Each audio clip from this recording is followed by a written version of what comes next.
လက်ကြီးကြီးသေးသေးအဆင်ပြေတဲ့ VN exact brand လေးပေါ့ကျွန်တော်ရှိမှအသေးရောက်ထားတဲ့လှလေးတွဲအောင်စပါသူရဲ့အတားချက်က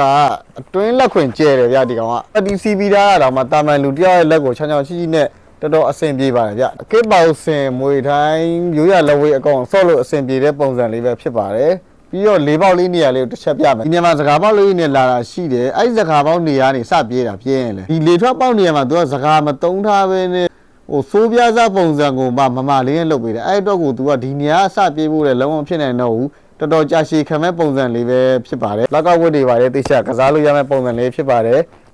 နေ့စဉ်3 training ရောပတ်ဝက်ကောတိတ်ထူတာကောသုံးလို့ရမယ်ပတ်တင်ထူထူလေးနဲ့စပါရင်လည်းသုံးလို့ရမှာဖြစ်ပါတယ်အလှလေးနော်ဒီကောင်လည်း3,600နဲ့9,000ပါ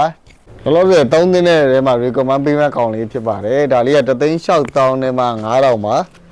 ကက်ခွာကပ်ပြီးသွားလို့ရှိရင်လည်းဒီဘက်ကိုရှည်ထွက်နေတာမျိုးတွေလိုဟနေတာမျိုးတွေမဖြစ်ဘူးကွက်တီပဲเนาะဒါလေးကတော်တော်မိုက်ပါတယ် BN exact လေးပါเนาะ